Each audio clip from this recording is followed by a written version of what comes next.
반갑습니다. 나무아카데미입니다. 이번 영상에서는 EBS 수능특강 문학 갈래복합 중 세 번째 작품인 의산문답과 추사글씨 공부해 보도록 하겠습니다. 두 작품 모두 수필 작품인데 의산문답은 고전 수필이고 추사글씨는 현대 수필입니다. 둘 다 작가가 경험을 바탕으로 자기 가치관을 드러낸다는 점은 동일한데 첫 번째 공부할 의산문답은 특이하게 글쓴이가 직접 드러나지 않고 허자와 시롱이라는 가상의 인물을 내세워서 자기 생각을 전달하고 있어요. 작가의 의식을 대변하는 것은 바로 실옹입니다. 옹은 남자 노인을 높여 이를 때 붙이는 표현이거든요. 실옹이 허자의 질문에 대답하는 문답 구조로 되어 있습니다. 이 글에 등장하는 허자는 30년 동안 독서를 한 성리학자인데 어느 날 북경을 방문한 후에 여태까지 자기가 배워온 학문이 진짜인가 하는 의구심이 들어서 의무려산에 살고 있는 실옹에게 찾아가서 그것에 대해 묻게 되고 실옹은 그 질문에 답을 하게 됩니다. 그래서 제목이 의산문답이에요. 그러면 글 보도록 합시다. 일단 허자가 질문합니다. 질문하고 실옹이 답을 하는 문답 구조라고 앞서 설명드렸죠. 허자가 질문할게요.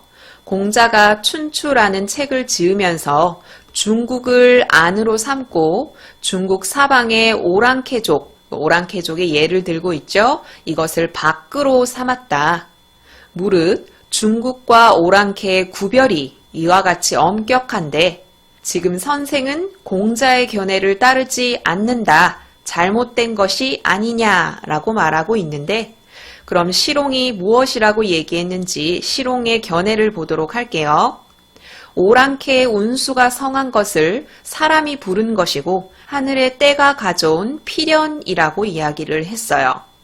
이러한 실옹의 견해는 잘못되었다라고 허자가 질문을 한 것이죠.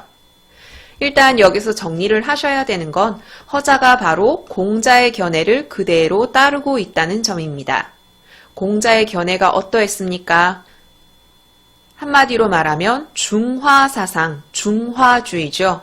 중국을 세계의 중심으로 두는 것, 중국이 바로 아니고 중국 이외의 민족은 바깥이다. 이렇게 경계를 두고 있는 거죠. 이게 공자의 사상이고 허자는 공자의 견해를 그대로 받아들이고 있기 때문에 지금 오랑캐가 강성해지는 것은 사람이 부른 자연스러운 현상이고 하늘의 때가 찾아온 필연이다 라는 실옹의 견해가 잘못되었다 라고 말하고 있는 겁니다. 그래서 실옹은 이에 대해 답을 하죠. 실옹이 바로 작가의 견해를 대변하는 인물입니다. 하늘은 낳고 땅은 길러주니까 혈기가 있는 것은 다 같은 사람이다. 그러니까 중국인과 오랑캐를 나누려 하지 말아라 라는 것이죠. 여럿 중에 뛰어나서 한 나라를 맡아 다스리는 자를 임금이라 하고요. 이러이러해서 조심하여 지키는 것은 국가입니다. 이러한 임금에 대한 의미, 국가에 대한 의미는 중국과 오랑캐 모두 매 한 가지예요. 은나라의 머리에 쓰는 관인 장보나 주나라의 가신 위모나 오랑캐가 몸에 그림을 그리는 문신이나 남만에서 이마에 그림을 그리는 조제 이런 것들은 모두 다 자기들 나름의 풍속이라고 말하고 있습니다. 임금과 국가에 대한 견해는 모두 동일하고 각 나라의 풍속은 다 자기 나름대로 가치가 있는 것입니다. 그러니까 하늘에서 본다면 어찌 안과 밖에 구별이 있겠느냐? 안과 밖에 구별이 있을 수 없다. 다 자기 나라 나름의 가치가 있다. 라고 보는 거죠. 방금 이 대사에서도 알 수 있다시피 실옹은 상대주의적 관점을 보이고 있습니다. 중국이 최고라거나 중국만 아니고 나머지 나라는 바깥이라거나 이런 의식을 보이고 있지 않죠. 그러니 각각 자기 나라 사람끼리 사랑하고 임금을 높이고 자기 나라를 지키고 자기 풍속을 좋게 여기는 것은 중국이나 오랑캐나 마찬가지이다. 이야기를 이어갑니다. 대저 하늘과 땅이 변하면 사람과 만물이 많아지고 사람과 만물이 많아지면 주체와 객체가 나타나고 주체와 객체가 나타남에 따라 안과 밖이 구분이 됩니다. 이 말은 안과 밖을 구분해라 라고 말하는 것이 아니라 주체의 객체는 얼마든지 달라질 수 있다는 의미예요. 그것을 예로 나열해서 다음 문장에서 설명하고 있거든요. 오장육부는 한 몸의 안이고 팔다리는 한 몸의 바깥이에요. 자신은 한 집안의 안이고 처자는 한 집안의 바깥이에요. 형제는 한 문중의 안이고 친척은 한 문중의 바깥이에요. 이웃마을은 한 나라의 안이고 변두리는 한 나라의 바깥입니다. 법도가 같은 제후국은 천지의 안이고 임금의 덕이 비치지 못하는 나라는 천지의 바깥입니다. 이와 같이 방금 체크한 주체에 따라서 안과 바깥이 달라지는 거예요. 계속 이야기할게요. 무릇 자기 것이 아닌데 갖는 것을 도둑이라 하고 죄가 없는데 죽이는 것을 원수라 하고 오랑캐가 중국을 침범하는 것을 떼도둑이라 하고 반대로 중국이 오랑캐를 번거롭게 치는 것을 도적이라고 한다. 그러나 서로 떼도둑이라 하고 서로 도적이라 하니 그 뜻은 한 가지다. 이 의미가 뭐냐면 오랑캐가 중국을 공격하는 것도 도둑질이고 중국이 오랑캐를 공격하는 것도 도둑질이다. 매 한 가지다. 중국을 중심으로 생각하지 말아라 라는 것이죠. 공자는 중국 사람, 주나라 사람이죠. 왕실이 기울고 제후들도 쇠약해지고 주변 상황이 좋지 않아요.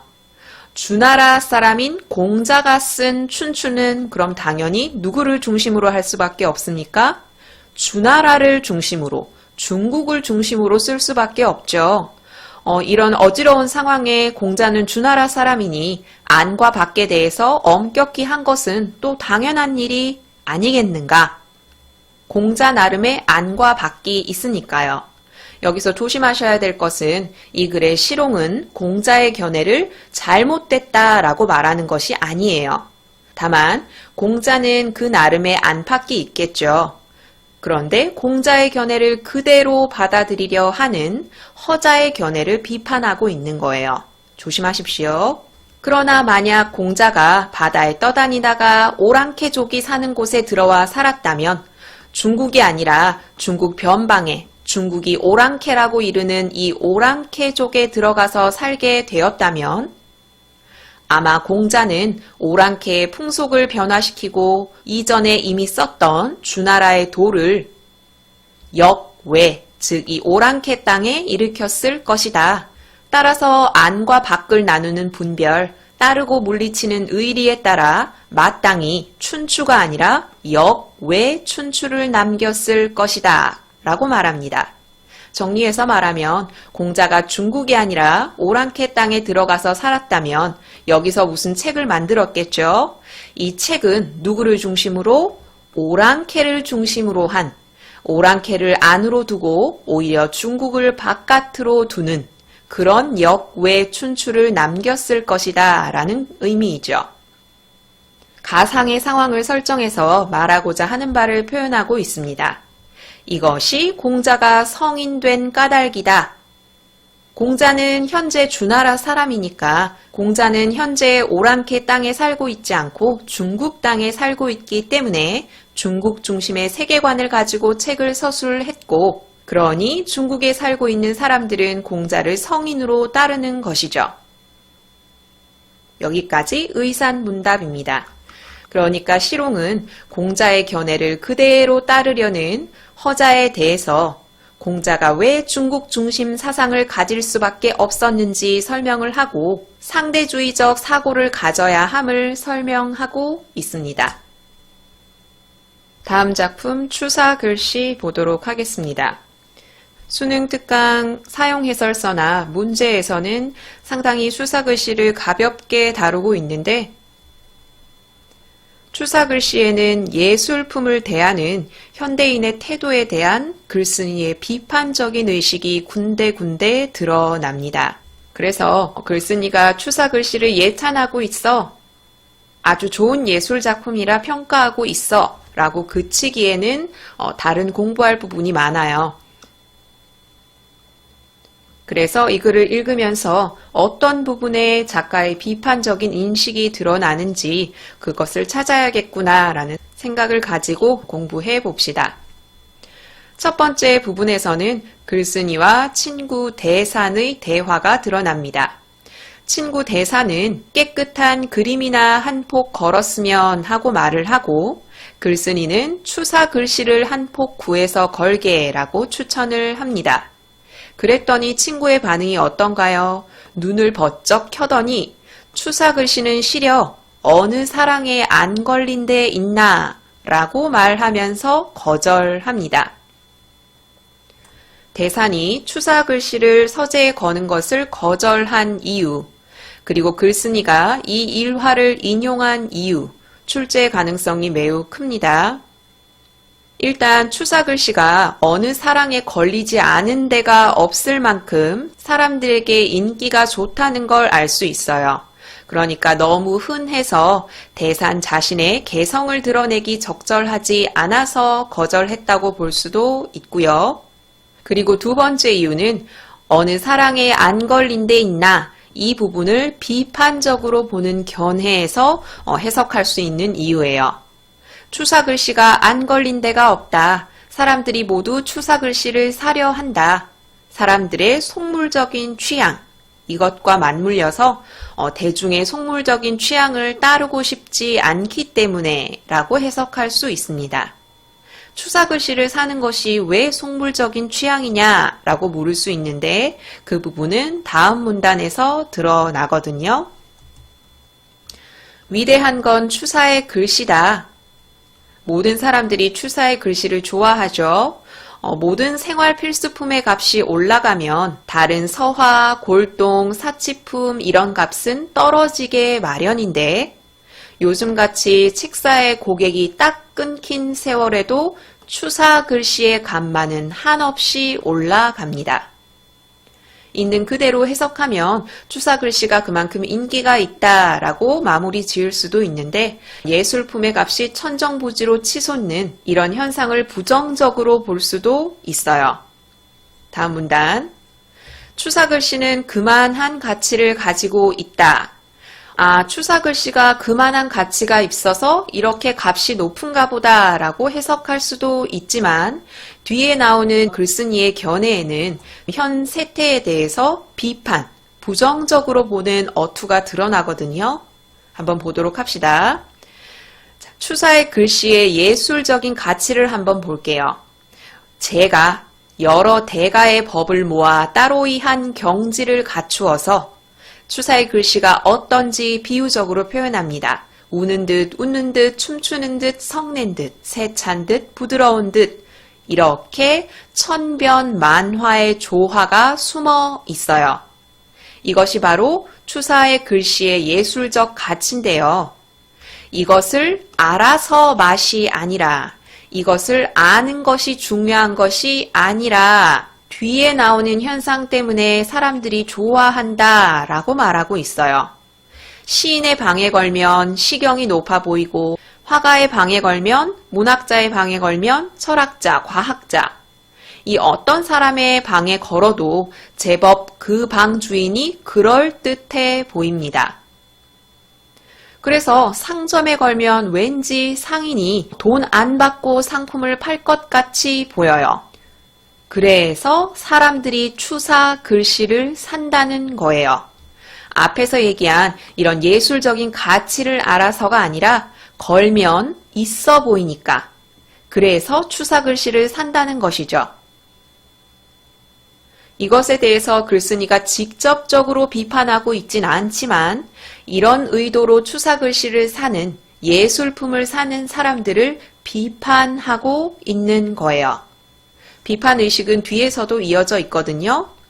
요 근래에 벼락부자가 된 사람들, 높은 자리를 차지한 분들, 이런 분들의 사랑에는 아마 추사가 직접 쓴 글씨, 이런 것들이 붙어 있을 것이다 라고 말하고 있죠.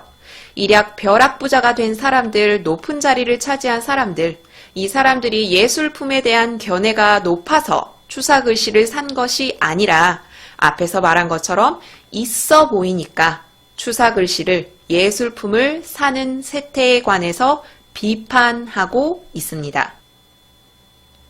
여기서 조심하셔야 될 건 글쓴이가 추사 글씨 자체에 대해서 가치를 폄하하고 있는 것은 아니라는 점, 추사 글씨를 대하는 사람들의 태도를 비판하고 있다는 점, 이것을 조심하셔야 됩니다.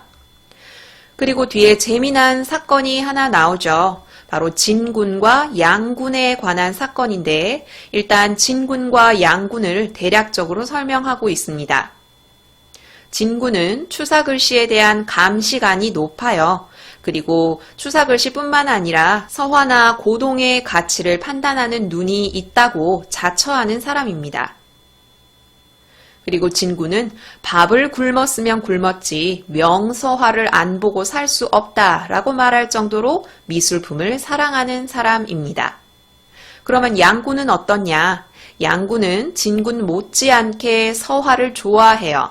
그리고 그림까지 그리는 화가라서 내심으로는 진군의 감시관을 비웃고 있는 교만한 성격을 가진 사람입니다. 5, 6년 전에 진군이 거금을 주고 추사의 대련을 샀다고 하죠. 그리고 그 글씨를 자랑합니다. 장안 안에는 나만 한 완당서를 가진 사람이 없다. 자기 걸 자랑하기 좋아하는 사람인 걸 알 수 있죠. 그런데 양군이 말하기를 진군이 가진 글씨가 위조라는 것입니다.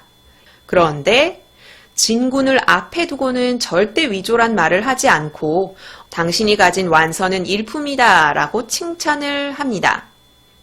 그런데 진군이 그 소식을 모를 리가 없죠. 자기가 갖고 있는 글씨가 위조품이라고 말한다는 양군의 이야기를 듣습니다. 그래서 겉으로는 걱정을 하지 않는데 속으로는 무척 걱정을 하고 있어요. 아까 진군은 자기 스스로를 상당히 감시관이 높은 사람이라고 자부한다고 배웠었죠. 그런데 자기의 감시관을 믿지 못하고 걱정을 합니다. 내가 위조라? 그럴지도 모른다. 먹빛이 좋지 않고 획이 이상하더라니 라고 생각하고 있습니다. 수필임에도 불구하고 등장인물이 되어서 그 인물의 심리를 짐작해서 제시하고 있죠. 감시관이 높은 진군은 의심이 짙어지기 시작합니다.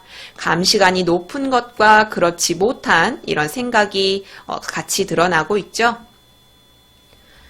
그리고 중간에 시간의 비약이 일어납니다. 이후에 그 글씨가 누구의 사랑에서 호사를 하고 있는지 들었는데 어떤 경로인지는 모르겠는데 진군이 원래 가졌던 글씨를 위조라고 비웃던 양군의 사랑에 그 글씨가 버젓하게 걸려 있다는 거예요.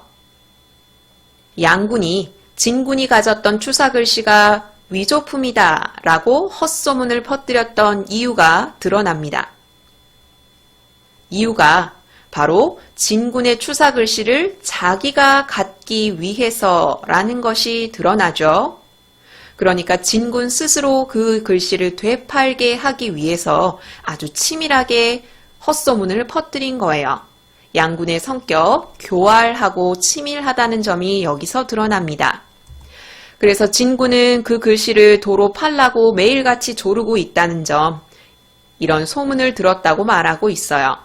진군은 자기 감시관에 대한 확신이 없어서 그 글씨를 되파는 어리석음을 보이고요. 이런 진군의 태도에 주목해서 보면 주제가 추사 글씨에 대한 예찬이 아니라 주체적으로 자기 판단을 믿지 못하는 그런 태도를 성찰해 보아라 라는 주제로도 해석할 수 있습니다. 추사 글씨는 아무튼 대단한 것인가 보다. 많은 사람들이 좋아하기도 하고 이런 전문가들마저 얽힐 정도로 추사 글씨가 인기가 많다라는 것이죠. 이 수필을 공부할 때 조심하셔야 할 점은 주제가 여러 가지로 제시될 수 있다는 점입니다. 수능 특강에 제시된 대로 가볍게 해석하면 추사 글씨에 대한 예찬 정도로 볼 수 있지만 중간 부분에 보이는 예술품에 대한 사람들의 태도를 비판하는 주제로도 해석할 수 있고요. 그리고 뒷부분 진군의 태도에 맞추어 보면 주체적으로 자기 판단을 하지 못하는 태도를 성찰해 보아라 라고도 해석할 수 있습니다. 그러니까 출제하시는 선생님의 경향에 따라서 얼마든지 깊게 출제될 수도 있고 가볍게 출제될 수도 있다는 점 염두에 두셔야 합니다. 그럼 문제 풀어봅시다. 의산문답 먼저 풀어볼 거예요. 2번 윗글에 드러난 실옹의 견해로 적절하지 않은 것 찾으셔야 합니다. 정지 버튼 누르시고 답 찾아보세요. 같이 봅시다. 1번 주체와 객체에 따라 안과 밖은 얼마든지 달라질 수 있다. 이 부분은 대저로 시작하는 이 문단에서 우리 살펴봤었죠. 2번 모든 나라가 말하는 임금과 국가의 개념은 다르지 않다. 이것은 여기 드러나죠. 여럿 중에 뛰어나서 나라를 맡아 다스리는 사람이 임금이고 이러이러한 걸 국가라 한다. 이것은 중국과 오랑캐를 가리지 않고 모두 동일하다. 3번 하늘에서 본다면 안과 바깥의 경계가 확실히 보일 것이다. 실옹은 지금 주체에 따라서 안과 밖이 달라질 수 있다 라고 말하는 것이지 하늘에서 보았을 때 안과 밖의 경계가 확실하다 라고 말하고 있는 것이 아닙니다. 이러한 견해는 여기도 등장하죠. 하늘에서 본다면 어찌 안과 밖의 구별이 있겠느냐. 하늘에서 인간 세상을 본다면 하늘이 아니고 인간 세상이 바뀌겠죠. 그러니 인간 세상에서 안과 밖의 구별이 있을 수 없다라는 것이죠. 그래서 3번이 틀렸고요. 4번 춘추는 주나라 책임으로 중국을 안으로 생각할 수밖에 없다. 중국은 주나라 사람이고 이러한 현실에서 주나라를 중심으로 안과 밖을 구분할 수밖에 없었다 라고 말하고 있죠. 5번 공자가 오랑캐 땅에서 태어났다면 사람들이 성인으로 추앙하지 않았을 것이다. 공자는 주나라 땅에서 태어났고 주나라 관념에 맞추어서 중국을 중심으로 두었기 때문에 사람들이 성인으로 추앙했을 뿐 만약에 공자가 중국이 아닌 변방의 땅에서 태어나 변방의 관점에서 이것을 안으로 설정하고 중국을 바깥으로 설정하는 책을 썼다면 성인으로 추앙받았겠느냐라고 해석할 수 있죠. 그래서 2번의 정답은 3번입니다. 다음은 추사글씨 문제 풀어보려고 합니다. 등장인물에 대한 설명으로 적절하지 않은 것 찾으셔야 합니다. 정지 버튼 누르시고 답 찾아보세요. 같이 봅시다. 1번 대산, 대중적이고 속물적인 것을 꺼린다. 추사글씨는 싫다. 모든 사람이 가지고 있기 때문이다 라는 것을 통해서 대사는 대중적이거나 속물적인 걸 싫어한다는 걸 알 수 있고요. 2번 대사는 예술품이 아무렇게나 방치되는 현실을 슬퍼한다. 대산이 이러한 견해를 보인 부분은 찾을 수가 없지요. 정답은 2번입니다. 3번 진구는 자기 것을 남에게 자랑하기 좋아하지만 다소 어리석다. 자기가 추사 글씨를 산 이후에 아주 자랑하는 모습 여기 드러나죠. 그리고 양군의 헛소문에 휘말려서 귀한 글씨를 다시 되팔죠. 그런 면에서 다소 어리석다라고 볼 수 있습니다. 4번 양군은 교만하며 교활한 면이 있다. 양군은 진군을 깔보고 있죠. 비웃고 있어요. 교만한 면 드러나고요. 그리고 그 글씨를 차지하기 위해서 치밀하게 헛소문을 퍼뜨렸다는 것, 매우 교활한 면도 드러나죠. 5번 양군은 진군의 글씨를 차지하기 위해 치밀한 계획을 세웠다. 이것은 방금 언급한 부분입니다. 그래서 2번의 정답은 2번입니다. 각 작품의 문제 한 문제씩 풀어봤는데 갈래 복합 파트이기 때문에 당연히 갈래 복합 문제도 출제돼 있거든요. 그런데 이 화면상 풀기가 힘드니까 여러분이 두 작품 공부해 보신 이후에 문제를 통해서 갈래 복합 문제도 같이 풀어보시길 바랄게요. 여기까지 의산문답, 추사글씨, 수필 작품 공부했고요. 이번 영상은 여기서 마무리할게요. 이 모든 자료는 나무 아카데미 홈페이지에서 이용하실 수 있습니다.